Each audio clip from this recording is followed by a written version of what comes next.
Hello viewers, welcome back to my channel. আজকে নতুন একটা মজার রেসিপি নিয়ে হাজির হয়েছি, যেটা সন্ধেবেলা বা সকালবেলার চায়ের সাথে একদম জমে যাবে। নাস্তার এই রেসিপি নিয়ে হাজির হয়েছি। ভিডিওটিতে একটি লাইক দিয়ে সম্পূর্ণ ভিডিও দেখবেন।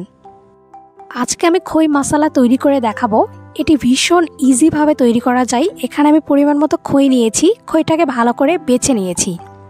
একটি ম্যাজিক মশলা নিয়েছি, এটি দিয়েই খই মশলা তৈরি করব। প্রথমে একটি কড়াইয়ে পরিমাণ মতো সরিষার তেল দিয়ে দিলাম।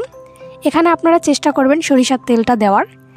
একটা শুকনো মরিচ দিয়ে দিলাম, সামান্য পরিমাণ শুকনো মরিচের গুঁড়া, সামান্য পরিমাণ হলুদের গুঁড়া আর সামান্য পরিমাণ জিরে গুঁড়ো এখানে অ্যাড করে দিয়েছি। এবার এই সবগুলো উপকরণ তেলের সাথে খুব সুন্দর করে মিশিয়ে নিতে হবে আর কিছুক্ষণ ভেজে নিতে হবে। এগুলো মিক্সড হয়ে যাওয়ার পরে এখানে অ্যাড করে দিব পরিমাণ মতো লবণ। লবণটাকে খুব সুন্দর করে তেলের ভিতর মিশিয়ে নিতে হবে। মশলাগুলো খুব সুন্দর করে মিশিয়ে নেওয়ার সময় গ্যাসের ফ্লেমটাকে লো ফ্লেমে রেখে দিতে হবে, তা না হলে মশলাগুলো পুড়ে যাবে। এ পর্যায়ে এখানে অ্যাড করে দিলাম খইটাকে খুব সুন্দর করে মিশিয়ে নিতে হবে আর গ্যাসের ফ্লেমটাকে খুব লো আঁচে রেখে দিতে হবে।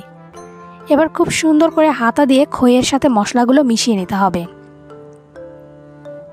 এই মশলা খই খুব অল্প সময়ে তৈরি করা যায়, কিন্তু খেতে ভীষণ মজার হয়ে থাকে। আপনারা একটি পটে করে এটা রেখে দিতে পারবেন, তাহলে অনেক দিন ভালো থাকবে। মশলা মুড়ি তো অনেক খেয়েছেন, এবার খই মশলা একবার খেয়ে দেখুন, মুখে লেগে থাকবে। এবার এটা খুব সুন্দর করে মিশিয়ে নিয়েছি। এ পর্যায়ে এখানে অ্যাড করে দেব 1 প্যাকেট ম্যাজিক মশলা। এবার ম্যাজিক মশলা অ্যাড করে দেওয়ার পরে এটা খুব সুন্দর করে মিশিয়ে নিতে হবে। এই খই মশলা তৈরি করার সময় গ্যাসের ফ্লেমটাকে সবসময় লো ফ্লেমে রেখে দিতে হবে। আপনারা এখনও যারা আমার চ্যানেলটি সাবস্ক্রাইব করেননি তারা প্লিজ চ্যানেলটি সাবস্ক্রাইব করে ফেলবেন। আমি ঘরোয়া রেসিপিগুলো অনেক সহজভাবে দিয়ে থাকি। আশা করি এই রেসিপিগুলো আপনাদের কাছে অনেক ভালো লাগবে। মশলার সাথে খুব সুন্দরভাবে খইগুলোকে মিশিয়ে নিয়েছি। এবার এটা নামিয়ে নেওয়ার পালা। গরম গরম চায়ের সাথে গরম গরম এই খই মশলা খেতে কিন্তু ভীষণ ভালো লাগে।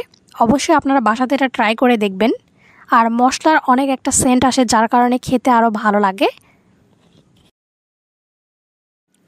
ভিডিওটি আপনাদের কাছে কেমন লাগলো তা অবশ্যই আমাকে জানাবেন। চ্যানেলটি এখনও যারা সাবস্ক্রাইব করেননি তারা প্লিজ চ্যানেলটি সাবস্ক্রাইব করে ফেলবেন। ধন্যবাদ সবাইকে।